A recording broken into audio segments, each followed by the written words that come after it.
بالمسلم من الدين ويعيد علينا بشفاعتهم وكرامتهم. الفاتحة.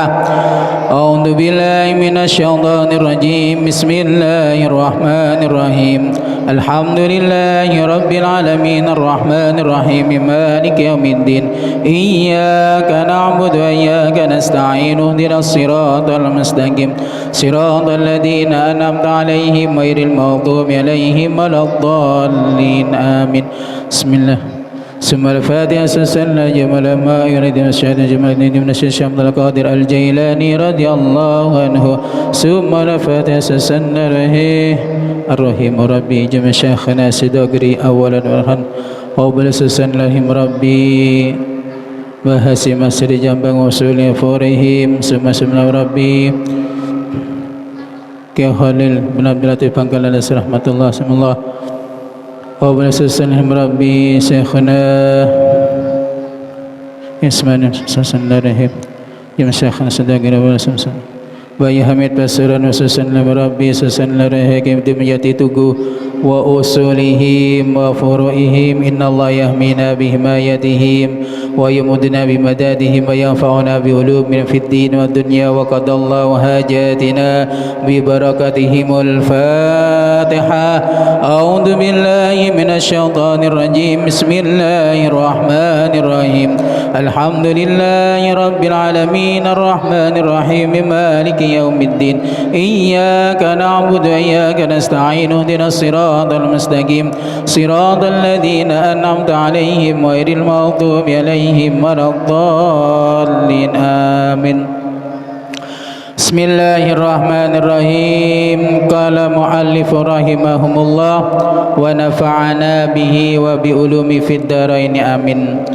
Bismillahirrahmanirrahim. Aqallu zamanil haidi yauman wa lailatan wa ghalibuhu sittun aw sab'un wa aksaruhu khamsata asyara yauman wa aqallut tuhri bainal haidataini khamsata asyara yauman wa la dabta li aktsarihi wa aqallu zamani tahidu fihi al mar'atu tis'u sinina qamariyatan taqriban wa aqallu zamanil hamli sittatu ashhurin wa ghalibuhu tis'atu ashhurin wa aksaruhu arba'u sinina wa aqallu zamanin nifasi lahdatun wa ghalibuhu arba'una yawman wa aksaruhu sittuna yawman fa in abarad damu aktsaruhu fa huwa istihadatun wal mustahadatu kat tahirati fi wujubis salati illa annal wajiba 'alaiha an tawaddu'a li kulli faridatin ba'da ghuslil farji wasyaddi biharkatin wa la tajma'a baina faridataini biwudu'in wahidin. Bismillahirrahmanirrahim. Alhamdulillahi rabbil alamin wa bihi nasta'in ala umuri dunya waddin. Assalatu wassalamu ala asrafil anbiya'i wal mursalin sayyidina wa maulana Muhammadin. Amma ba'du. Para jemaah Masjid Al-Falah yang dirahmati Allah, monggo pada sore kali ini kula kali panjenengan sami-sami belajar ta'allum ilmu agama untuk bekal kula kali panjenengan dalam beribadah di dunia ini dan bekal di akhirat kelak, agar supaya ibadah kula kali panjenengan niki diterami kali Gusti Allah Ta'ala, dan ibadah kita menjadi betul-betul ibadah yang sempurna. Dalam hal ini kula membahas tentang aqallu zamanil haidi, paling sedikitnya zaman haid. Bismillahirrahmanirrahim. Tadi sudah saya bacakan tentang aqallu zamanil haidi, paling sedikitnya zamannya haid adalah yaumun wa lailatun, sehari semalam. Orang perempuan haid niku haidnya paling sedikit adalah sehari semalam. Wa ghalibuhu sittun aw sab'un, kebiasaannya orang perempuan haid itu ada 6 sampai 7 hari. Wa aksaruhu khamsata asara yauman, sedangkan paling banyaknya masa haid itu adalah 15 hari. Perlu kula kali panjenengan ketahui bahwasanya haid niki adalah kemurahan atau kelumrahan yang diberikan kepada seorang perempuan.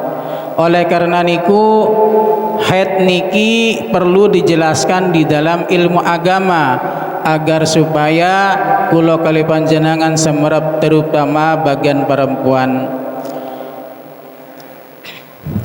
Haid niki para jemaah Masjid Al-Falah yang dirahmati Allah Ta'ala, ada masa-masanya.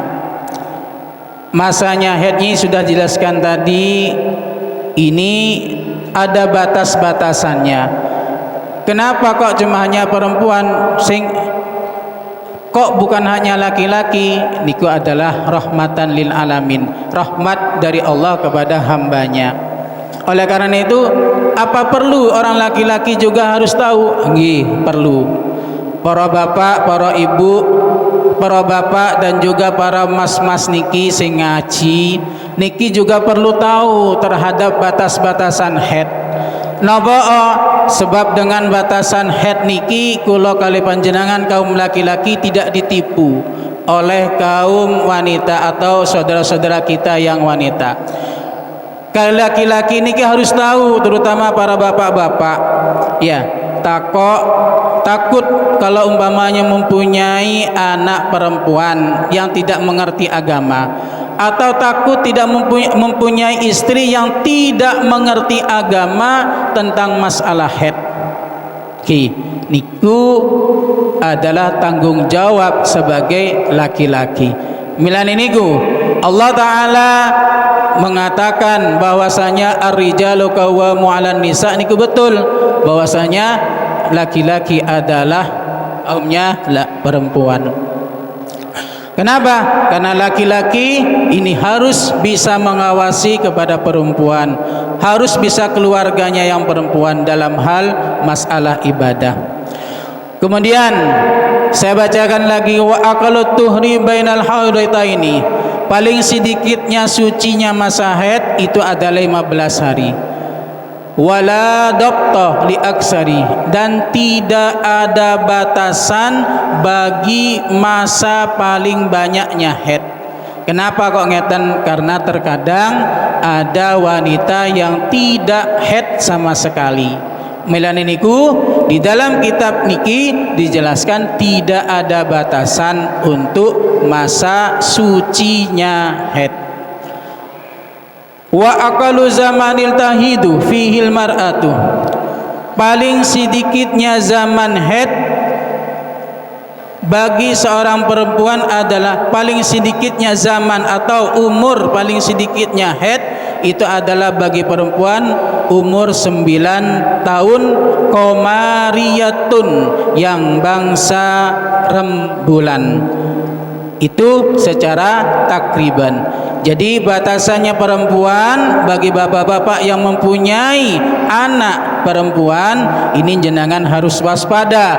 Kalau nantinya anaknya sudah berumur 9 tahun, jenengan kudu harus semerep, takut-takut putri jenengan niki haid pada umur 9 tahun. Jenengan boten usah kaget.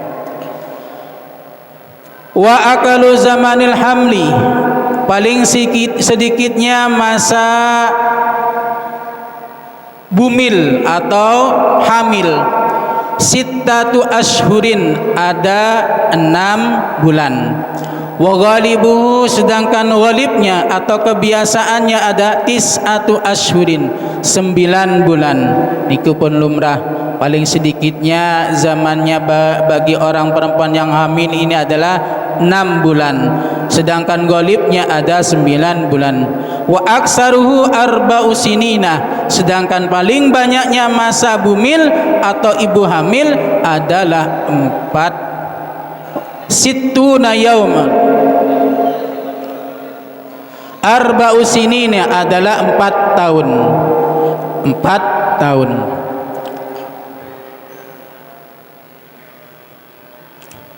Kenapa di sini para musannif membatasi?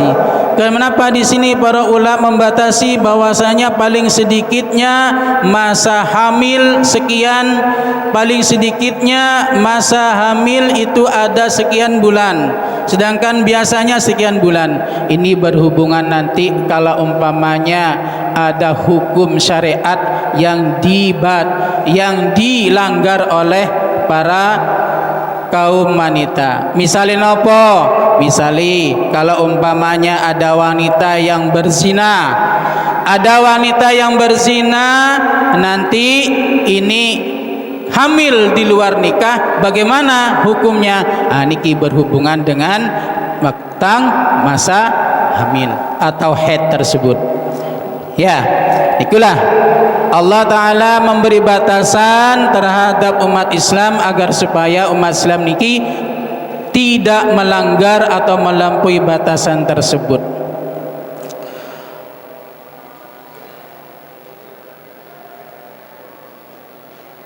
Wa aqalu zamanin nifasi lahdatun, sedangkan paling sedikitnya masa nifas itu adalah setetes atau sedikit. Wa ghalibuhu arba'una yauman, sedangkan kebiasaannya masa nifas bagi perempuan yang sedang nifas yang baru melahirkan, ghalibnya kebiasaan perempuan itu adalah arba'una yauman, 40 hari. Wa aksaruhu sittuna yauman, sedangkan paling banyaknya bagi perempuan yang sedang nifas yang baru melahirkan adalah 60 hari. Sekarang bagaimana kalau umpamanya ada perempuan yang haidnya melebihi dari tersebut, melebihi dari 15 hari, melebihi dari 60 hari, melebihi dari 6 bulan, bagaimana? Fa in abarad damu aksaruhu, apabila dia melebihi haid tersebut atau nifas tersebut melebihi dari batasan-batasan tersebut, fahuwa istihadatun, maka dinamakan darah istihadah. Darah istihadah. Terus bagaimana hukumnya bagi orang yang istihadah, apa perempuan yang istihadah? Wal mustahadatu kattahirati, hukumnya perempuan yang sedang istihadah itu laksana seperti perempuan yang suci. Dalam hal apa? Dalam fi wujubis sholati, dalam kebiasaan atau kewajibannya salat. Jadi nek wong wedok istihadah, ngapunten misale kebiasaannya ini 15 hari haid, akan tetapi ini lebih 16, 17, 18, berarti 16, 17 niki dihukumi istihadah. Terus bagaimana hukumnya? Hukumnya wanita istihadah niku adalah wajib seperti wanita biasa di dalam sholat. Paham? Gitu. Jadi wajib sholatnya tetap. Loh, Ustaz, saya ini kan cuma istihadah. Enggak, tetap wajibnya itu wajib tetap sholat. Saya lanjutkan. Ya, tetap sholat. Terus bagaimana? Dibersihkan dulu. Jadi kalau umpamanya masuknya waktu duhur, dibersihkan dulu. Ya, cewek dhisik, mantun cewek niku dilap, dibersihkan dulu, kemudian wudu, sholat. Kalau umpamanya nanti keluar lagi, bagaimana Ustaz? Kalau keluar lagi, tetap sampean bersihkan lagi nanti. Gitu. Cuma nanti ukuran 16, 17, 18-nya kalau masih keluar lagi nanti tetap mengqadai lagi. Loh, ya kan sama aja bohong Ustaz. Boten bohong. Allah Ta'ala niku memberikan batasan semacam gitu, takutnya kalau umpamanya ajal manusia tersebut ini tidak disangka-sangka. Jadi kalau umpamanya perempuan ini kalau haid tanggal 16, 17 melebihi batasan tersebut, ini dia itu tetap melakukan sholat, ya, dengan cara dibersihkan terlebih dahulu, kemudian dia sholat duhur, kemudian sholat asar. Maka kalau mamanya ajalnya menjemput, dia tidak terkena hukuman hud, ya, tidak terkena hukuman batasan, diampuni dosanya. Walaupun nantinya 16, 17, 18 dia masih istihadah dan wajib mengulangi lagi, artinya mengqadai salatnya. Faham? Niku kalau umpama jenengan di antara bapak-bapak ini yang mempunyai anak perempuan masih belum paham, nanti kita sharing lagi dengan para asatid di sini. Ini saya bacakan terusnya.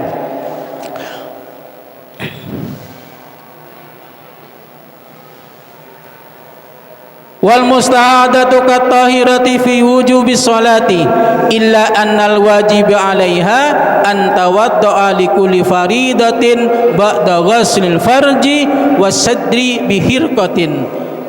Nah, ini tadi sudah jelaskan bahwasanya perempuan istihadah ini seperti halnya perempuan suci.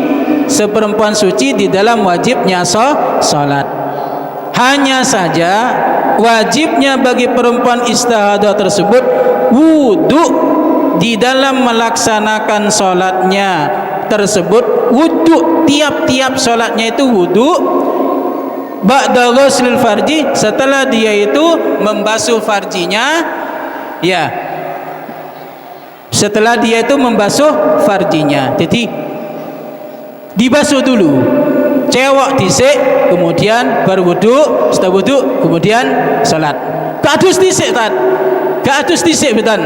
Nah niki rukhsah, namanya rukhsah. Nggih.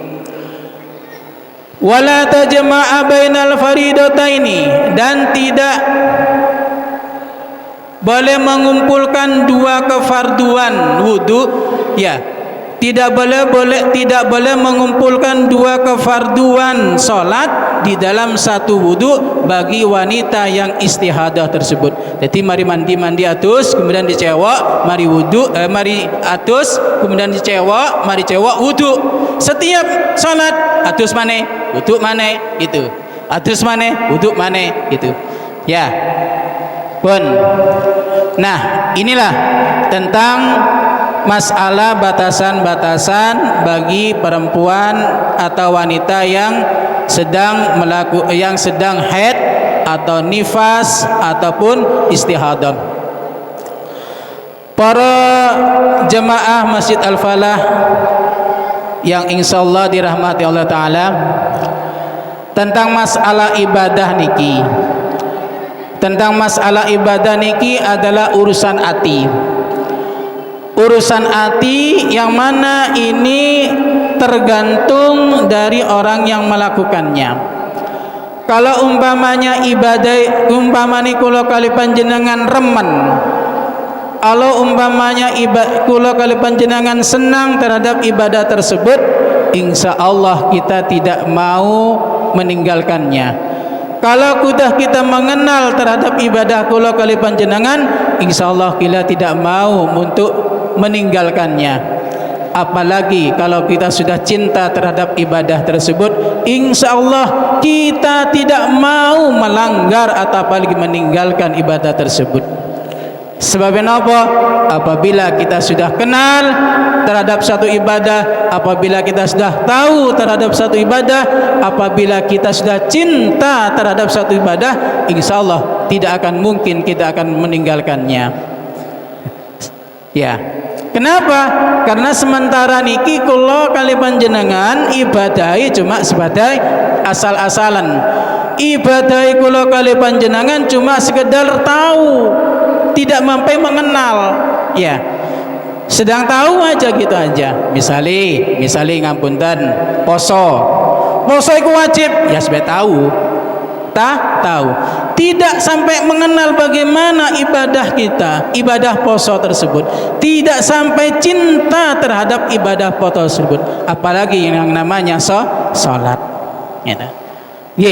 Milenigu, andai kata orang tersebut tahu bahwasanya ibadah puasa itu begini, tidak hanya mengenal, tahu, apalagi sampai cinta bahwasanya ibadah puasa ini pahalanya begitu besar, ibadah puasa ini pahalanya begitu agung, insya Allah mereka tidak mau meninggalkan ibadah puasa. Sebegitu juga salat. Salat selama ini kalau panjenengan salatnya asal-asalan. Milani di dalam kitab fikih, ya, di dalam setiap semua kitab fikih tersebut diajari oleh Kiai Musannif bahwasanya pertama sebelum melakukan sholat itu diajari bagaimana caranya wudu, bagaimana mengenal terhadap air suci dan mensucikan, mengenal terhadap najis, mengenal dan ini, yaitu tangga atau sesuatu yang menuju kepada ibadah yang namanya sholat. Nah, supaya nopo? Supaya kalau nanti kita sudah masuk terhadap sholat atau ibadah tersebut, kita betul-betul mengenal, kita betul-betul tahu dan sampai pada tingkatan cinta terhadap ibadah tersebut. Sholat niki kalau panjenengan cuma sekedar melakukan, diakui nopo boten cuma sekedar melakukan, sebeting gugur kewajiban. Gila badan. Kalau panjenengan boten tahu apa faedahnya di dalam salat tersebut. Misalnya takbiratul ihram, apa Ustaz? Takbiratul ihram kok diangkat tangannya? Kenapa? Iya kan? Tidak tahu kalau kenapa harus begini, kenapa harus ruku, kenapa harus sujud. Kok salat tidak hanya mengenal di dalam Al-Quran, ala bidzikrillah tatmainnul qulub, salat kita cuma hanya gini aja, kok langsung ki atik ruku, si atik gini, kenapa? Kan ngeten, agar supaya, nah disitulah di sini ketakmiran Masjid Al-Falah mengajak kula kali panjenengan agar supaya mengenal terhadap ibadah lewat pengajian sore ini, lewat pengajian kultum yang di dalam bulan Ramadan ini. Itu faedahnya. Jadi kalau kali panjenengan di samping kita mendapatkan pahala mengaji, di samping kita mendapatkan pahala puasa, juga kita mendapatkan pahala berkumpul untuk ta'allum li ila kalimatillah. Pun kita sekarang menginjak kepada faslun surutu wujubis salat.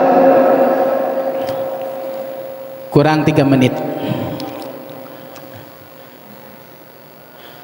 Faslun surutu wujubis salati arba'atu asya'a.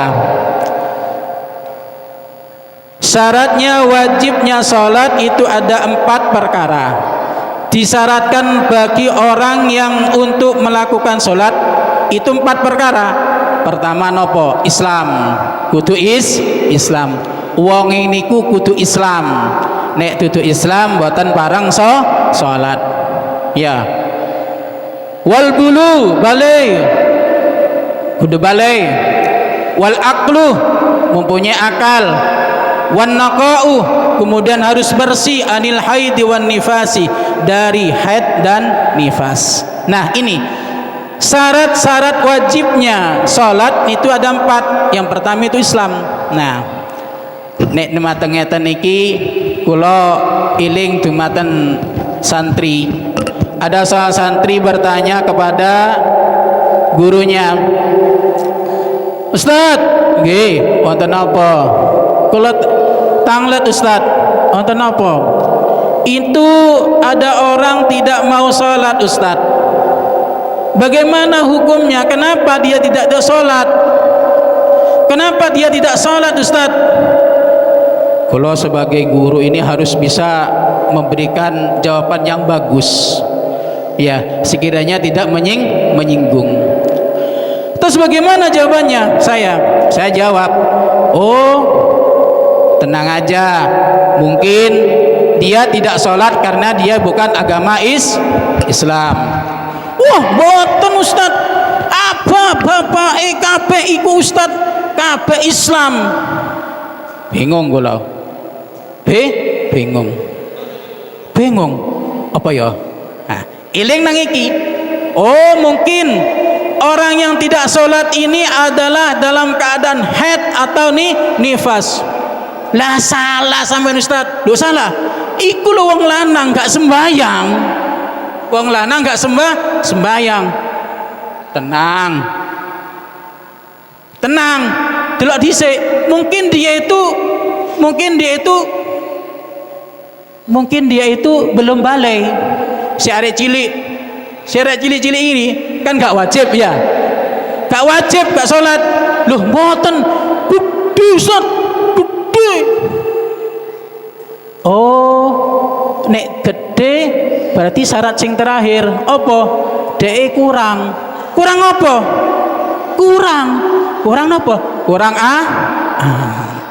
nek kurang akale iki gak apa-apa gak sembahyang. Dadi kesimpulannya wong sing oleh meninggalkan sholat pertama iki wong dudu Islam ya. Neng wong dudu Islam gak apa-apa gak sembahyang. Nomor loro arek cilik sing durung balai gak apa-apa gak sembahyang. Nomor telu wong sing gak duwe akal ya, kaya contone wong pinggir dalan sing rodok-rodok iku nggih.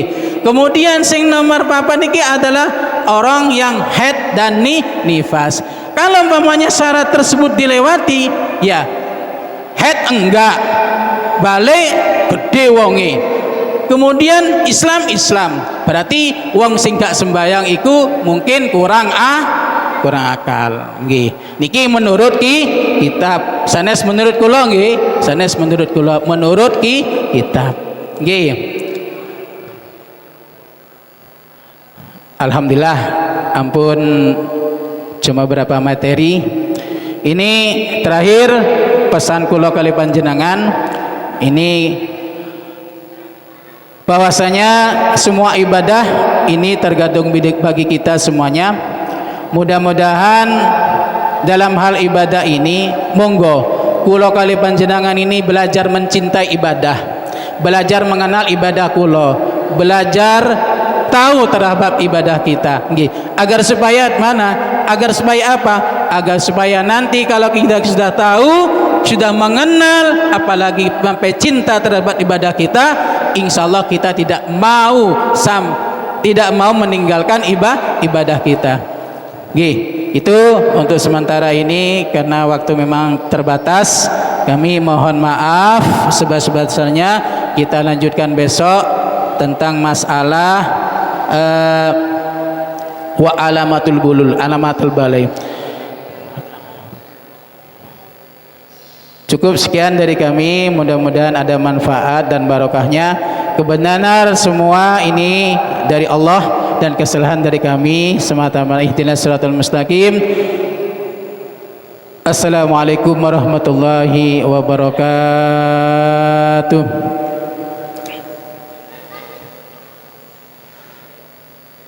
Bismillahirrahmanirrahim. Alhamdulillahirabbil alamin hamdan sakin hamdan fi mazid rabbana lakal hamdu kama yamassul alhamdulillahirabbil alamin. Allahumma salli ala sayyidina Muhammad. Allahumma salli al fatihi lima ulika wal khatim lima sabaq nasil haq bil haqqi wal adil mustaqim ala alihi haqqa qadri miqdaril dim. Allahumma arhamna bil Qur'an wa ja'alna imama wa Allahumma dhakkirna minhu ma nasina wa 'allimna minhu ma jahilna warzuqna tilawatahu ana al-laili wa ana jadra jalal alamin. Allahumma ja'al Qur'an imama naj'alaka nuran naj'alaka nur fiqa wa ja'alaka min sitran hijaba. Allahumma nawwir qulubana bi nuri hidayatika kama nawarta bi nuri syamsika. Allahumma nawwir qulubana bi nuri hidayatika kama nawarta bi nuri syamsika. Allahumma nawwir qulubana bi nuri hidayatika kama nawarta bi nuri syamsika. Rabbana atina fid dunya hasanah wa fil akhirati hasanah wa qina adzabannar. Wassallallahu ala Muhammad wa alihi wasallam. Subhana rabbika rabbil izzati amma yasifun wa salamun alal mursalin walhamdulillahi rabbil alamin. Subhana rabbika rabbil izzati amma yasifun wa salamun alal mursalin walhamdulillahi rabbil alamin. Subhana rabbika rabbil izzati amma yasifun wa salamun alal mursalin walhamdulillahi rabbil alamin. Bisirin wa qabulin. Fatihah.